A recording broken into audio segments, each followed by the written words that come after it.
Ladies and gentlemen, hey, hi, how you doing? Welcome back to the channel. Thank you so much for stopping by. We need to talk about the Call of Duty anti-cheat, the Ricochet anti-cheat, because really, honestly, this is a long overdue conversation. But as we're looking to the next era of COD later on this year, with the next generation of COD, with Modern Warfare 4 and everything going on with that, the full hard reset, the jump to the next engine for Call of Duty, eventually, next gen support when the new Xbox and PlayStation end up dropping could be happening during MW's lifespan, and that's what the next era is gearing up for here in Call of Duty. Quite honestly, as bluntly as I could say it, really, Ricochet should be left behind. Now, that's not to say we shouldn't have an anti-cheat in Call of Duty, but specifically Ricochet as an anti-cheat, I think at this point, really, especially from public perception, from public sentiment, is a lost cause. And it's largely just about the connotations with this anti-cheat, the trust level with this anti-cheat. Obviously, COD and, Warzone specifically went on for too long without an anti-cheat to begin with. That game was the biggest game in the world for a long time and had a massive cheating problem because there was no anti-cheat. You'd have guys looking straight up into the sky on Verdansk, shooting their Grau and getting 14 kills on enemies that were 1,000, meters away. Like, you had absurd rage hacking back in the day.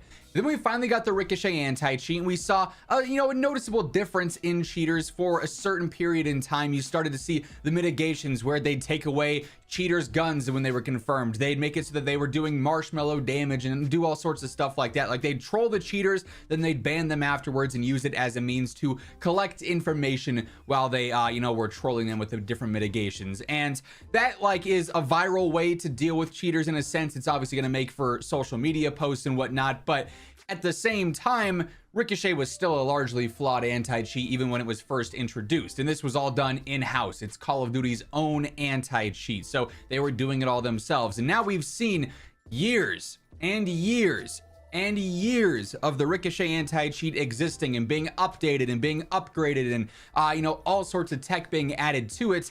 And yet, while we don't have people looking up into the sky on Verdansk spraying their Grau and getting 14 kills on players all across the map with a 100% aimbot that only hits headshots, we do still have significant cheating problems season after season, update after update.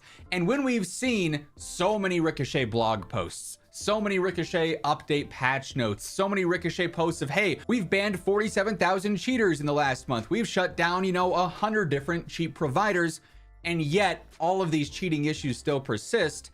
There is just a severe lack of trust with Ricochet specifically. There is such a negative connotation about Call of Duty's state of its anti-cheat that, truthfully, I think if you wanted to maybe bring a little bit more hope to players, if you wanted to try and change the narrative that Call of Duty is properly dealing with cheaters, because even if they do ban X amount of cheaters, what's stopping, 90% of them from just making a new account and getting back on the game? And then they recycle, oh, we banned this many cheaters, but how many of them were also banned the last time and are going to go make a third account now? That is the perception. That's the vibe around this anti-cheat. There is not trust with Ricochet from the community. And there's not an anti-cheat out there, even in the best games, the most popular games, that is 100% effective. No game is completely cheater free, especially in this day and age with AI and all the nonsense behind cheat production and cheat developments. Like, there's an extreme amount of losers out there who have nothing better to do with their time than cheat in video games for some reason. But every single game suffers from this. Call of Duty, though, is just incredibly negative when it comes to the perception of how they're dealing with cheaters, which is not good for the games going forward. So when you have such a major reset coming up and you have such a pivotal year coming up, COD, truthfully, to look at themselves in the mirror and say, hey, this is a lost cause. This has been a disaster. It worked to a certain extent, but has also been flawed in even more extents. We gotta restart here. We gotta go elsewhere, get a third-party anti-cheat, have someone else do it for you so there's a little more trust there that it's not COD's in-house project or whatever. You rebrand Ricochet. The name Ricochet right now, I don't think can get to a positive sentiment, a positive connotation in the COD community, because it's been so long with so many problems. And there's some funny timing here when I was writing down some notes for some points I wanted to bring up in this video.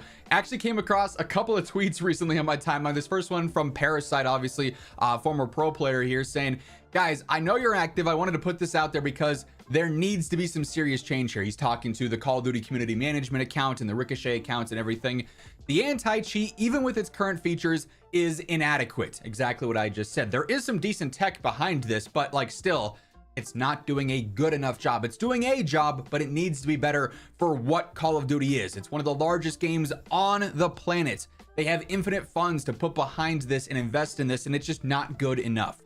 Ranked and multiple other modes are hitting MW2/19 level cheating. I've been playing 10 hours a day since the beginning of season 3 and have had a handful of games maybe without at least one player cheating, or a player who wouldn't cheat against me but is accused with proof of cheating by my community. I don't know what happened since season 2 to season 3, but this needs to be addressed, and band-aid fixes cannot be the only solution. Anti-cheat similar to Valorant's Vanguard needs to be implemented in the future. Like I said, going away from Ricochet, I think would be a good thing for COD, both in terms of what an anti-cheat elsewhere could do, but also just the public perception, the public trust here. I get there are people with concerns of intrusiveness, but I strongly believe having much stricter cheating measures will only be a good thing for the game in the eyes of the public, which I know is very important for COD. Sentiment is a huge thing, and right now it's very, very negative. Being one of, if not the only massive controller FPS on the market, it would attract much more players if players could be safe from cheating and less paranoid that players who are good are likely cheating to some degree. It would bring more players to the game and more players back. This is another thing. I see, a lot of comments on my videos, on general social media, like, oh, if Call of Duty were to get a better anti-cheat or do more, they'd lose all their player base because everyone's cheating. That's really not a reality at all. The reality would be if COD could control cheating, the amount of players who have just left the game in waves, we're talking like hundreds of thousands of players who have just given up on running into cheaters constantly in Warzone, in multiplayer, wherever. Those players would likely be coming back in waves if they got cheating under control. There is no reality where the player base gets worse if COD's anti-cheat got noticeably better. That would bring players back, and the sentiment around the game as a whole, and especially the anti-cheat, would likely improve drastically. I get cheating will always be an uphill battle, but this cannot continue if you hope to sustain a healthy and less toxic player base. If a company like Riot Games can nail it and keep cheating to a minimum with the size of their games, I know COD and Activision can. Sincerely, everyone. We all want this to happen. And then adding, of course, the COD account. So I thought the timing with that was funny, but that's also not the only thing going on here. I ended up seeing this post from Havoc. Everyone switch back to console. It's lit, implying that, hey, if we go back and we just play PlayStation lobbies or console only lobbies, we're not going to run into cheaters constantly. Like the ranked community right now, both multiplayer and Warzone, has to deal with just absurd levels of cheating. But hey, like everyone go back to console, cross play off like it's actually better. Didn't take too long. It took about half a day for Havoc to go through and quote his own tweet. I was so naive. And then lunchtime, I was waiting for this. Cheaters are rampant everywhere. There is such little trust here. It's like, oh, hey, if we go and we hit up console only, we can avoid it. Nope, there's still people cheating there. You've got Cronus, you've got Zim, you've got people spoofing all sorts of things. PC, its own thing. Like, admittedly, Ricochet is a disaster. It has not worked to what it needs to be. It's done a little here and there. Like, it's not the most flawed thing in the world, but it's very flawed in a lot of ways. And despite the fact that we've seen years and years and years of improvements and updates, it's nowhere close to where it should be for a game like Call of Duty, and something has to change. And I hope Call of Duty takes a hard, long look in the mirror and says, should we continue with this, or should we opt for something better? Should we invest more elsewhere to get the job done correctly? Like I said, this is really a long overdue discussion, but wanted to finally talk about this because I've been thinking about this more and more. Like MW4, I feel like would be a very prime opportunity for them to try and right the wrongs here. That said, that is going to wrap things up for this video. If you guys enjoyed it, you want to help share it around, get more eyes on this subject, do me a favor, drop a like. It's a great way to share the video around. And if you're new to the channel, you want to stay informed with everything going on in Call of Duty, be sure to hit that subscribe button on your way out. But once again, thank you so much for tuning in. And until next time, take it easy, have an awesome rest of your day, and I'll catch you later. Peace out.